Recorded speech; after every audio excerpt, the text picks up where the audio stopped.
যে কোনো কাজে সফল হতে হলে দরকার অদম্য ইচ্ছাশক্তি আর সঠিক দিক নির্দেশনা। লাউ চাষও এর ব্যতিক্রম নয়। বীজ বপন থেকে শুরু করে লাউ সংগ্রহ, প্রতিটি ধাপে সঠিক পরিচর্যার কৌশল জানা থাকলে পাওয়া যাবে ভালো ফলন। এই ভিডিওর মাধ্যমে আমরা লাউ বীজ অঙ্কুর করা থেকে শুরু করে লাউ সংগ্রহ করা পর্যন্ত প্রতিটি ধাপ মাঠ পর্যায় থেকে প্র্যাকটিক্যালি দেখানোর চেষ্টা করেছি। লাউ চাষের A to Z তথ্য পেতে হলে ভিডিওটি শেষ পর্যন্ত দেখতে থাকুন।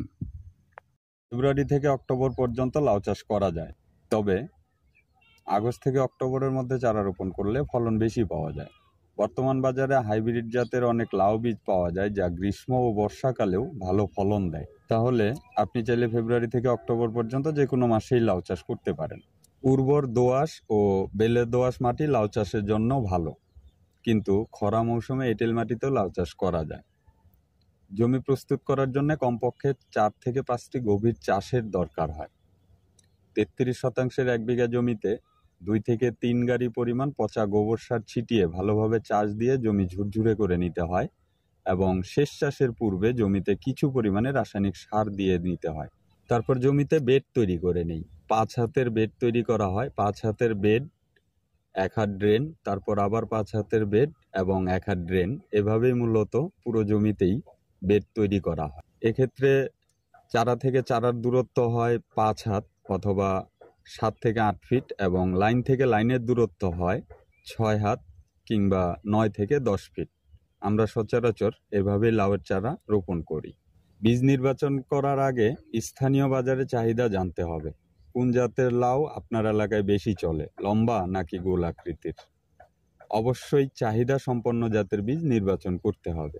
চারা তৈরির জন্য প্যাকেট থেকে বীজ সংগ্রহ করে কমপক্ষে 1 ঘন্টার জন্য রোদে দিয়ে পরবর্তীতে বীজ ঠান্ডা না হওয়া পর্যন্ত ছায়াযুক্ত স্থানে কিছুক্ষণ রেখে 18 থেকে 20 ঘন্টার জন্য পরিষ্কার পানিতে ভিজিয়ে রাখতে হবে।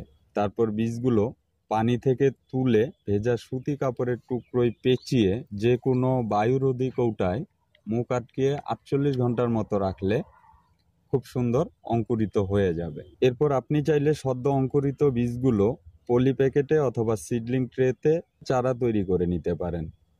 চারা গজানোর 12 থেকে 15 দিনের মধ্যেই মূল জমিতে গাছগুলো রোপণ করলে ভালো হয়। চারাগুলো মূল জমিতে রোপণ করার পর লাউয়ের চারা সুস্থ সবল রাখতে নিয়মিত দেখাশোনা করতে হয়। কোনো প্রকার পোকামাকড় আক্রমণ করেছে কিনা, মাঝে মাঝে সাইফারমেথ্রিন ও ম্যানকোজেব গ্রুপের ওষুধ স্প্রে করতে হবে। গাছের গোড়া আগাছামুক্ত রাখা বাধ্যতামূলক। গাছের গোড়ায় লম্বা খুঁটি দিয়ে মাচায় ওঠার জন্য সাহায্য করতে হবে এবং মূল গাছ ব্যতীত মাচার নিচের সকল শাখা প্রশাখা কর্তন করা আবশ্যিক। গাছের বৃদ্ধি নিশ্চিত করতে 20 থেকে 25 দিন বয়সে 2 থেকে 3 মুঠ পরিমাণ টিএসপি ও এমওপি মিশ্রিত সার গাছের চারপাশে রিং করে প্রয়োগ করলে গাছের বৃদ্ধি স্বাভাবিক থাকে। লাউ চাষে কাঙ্ক্ষিত ফলন পেতে মজবুত মাচা তৈরির বিকল্প কিছুই নেই। লাউ গাছের ওজন অনেক বেশি। কিভাবে সস্তায় মজবুত লাউয়ের মাচা তৈরি করবেন তার পূর্ণাঙ্গ ভিডিও এই চ্যানেলে দেয়া আছে, প্রয়োজনে দেখে নিতে পারেন। ফলন বৃদ্ধির জন্য অনেকে অনেক কিছু বলে। কেউ বলে গাছের মাথা কাটেন, আবার কেউ বলে কৃত্রিম পরাগায়নের কথা। আমরা কিন্তু এসব কিছুই করি না।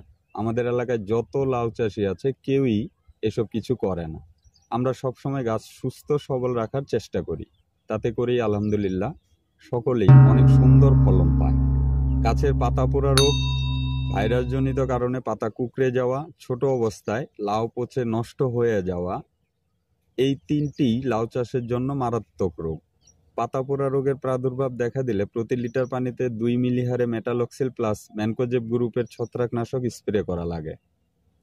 লিফ কার্ল ভাইরাসের সংক্রমণে গাছের পাতা কুঁকড়ে গেলে এই গাছ জমি থেকে সরিয়ে ফেলতে হয় এবং গাছে নিয়মিত জাপ পোকার কীটনাশক স্প্রে করতে হবে। এটাই হচ্ছে এই রোগের বাহক।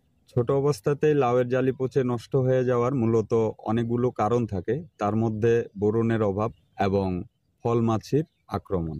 তো ফল মাছির আক্রমণের জন্য আমরা প্রতি 4 শতাংশ জমিতে একটি ফেরোমন ফাঁদ বসাই। এই সময় সপ্তাহে 2 দিন সবীকরণ অনুমোদিত মাত্রায় স্প্রে করি।